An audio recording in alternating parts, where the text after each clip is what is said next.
சிவாய நாம் இந்த வீடியோவில் பார்த்துட்ருக்கிறது திருவண்ணாமலை சித்ரா பௌர்ணமி என்ற கூட்ட நெரிசலால் தவித்திருக்கும் மக்கள் கூட்டத்தை தான் நம்ம இங்கே பார்த்துட்ருக்கோம். அனைவருமே சாமி தரிசனம் செய்வதற்காகவும் கிரிவலம் வருவதற்காகவும் தான் வராங்க. ஆனால் அனைவரும் மனதிலும் அமைதியும் சாமியுடைய முழு நினைப்பும் இருக்கா என்பது கேள்விக்குறி தான். இங்கே பெரிய சச்சரவும் சண்டைகளுமே நடந்துகிட்ருக்கு.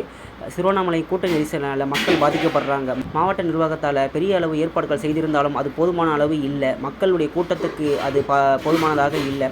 மக்கள் நெரிசல் என்பது அதிக அளவே இருக்குது. என்னதான் அந்த குறிப்பிட்ட நேரத்தில் நம்ம பௌர்ணமி அதற்கான கிரிவலம் வரணுன்ற மக்களுடைய எண்ணம் தான் இதுக்கு முழுமையான காரணம். அதிக அளவு ஆம்புலன்ஸ்கள் உள்ளே வந்து சிரமப்பட்டு உள்ளே வராங்க. பைக் ஆம்புலன்ஸும் உள்ளே சிரமப்பட்டு வராங்க.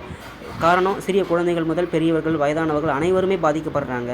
ஒரு குறிப்பிட்ட நேரத்தில் மட்டும் கிரிவலம் வரணுன்ற நினைக்கக்கூடிய மக்களுடைய நிலை வந்து மாறணும். இப்படி மாறினா மட்டும்தான் இதுக்கு ஒரு தீர்வு கிடைக்கும். பெரிய அளவில் ட்ரோன் கேமரா மூலயமா திருவண்ணாமலை இவ்வளோ கூட்டம் வந்தாங்க, இப்படி மக்கள் வந்தாங்கன்னு சொல்லி அதை காமிச்சு பெரிய அளவு பிரசித்தி பெற்று பெருமையாக பேசும்போது அது பெருமையாக இருக்கலாம். ஆனால் உண்மையான நிலை சாமிக்கு இந்த பெருமையெல்லாம் தாண்டி அப்பாற்பட்டவர் தான் சிவபெருமான். அவரை வந்து மனதால் நினச்சி அமைதியாக மனமுருகி வேண்டி வணங்குவதனால மட்டும்தான் அவருடைய அருள் முழுமையை பெற முடியும் என்பது தான் பெரியோர்களுடைய வாக்காக இருக்குது.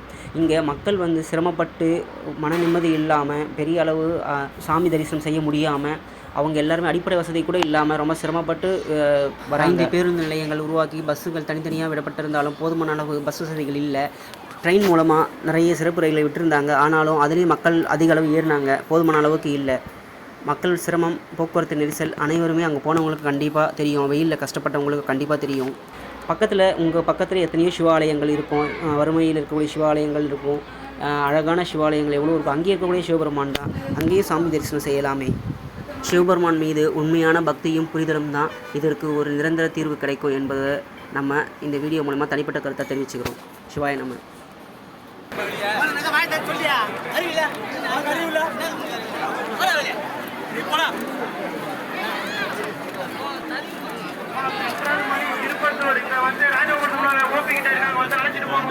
ஆரம்பிச்சாங்களா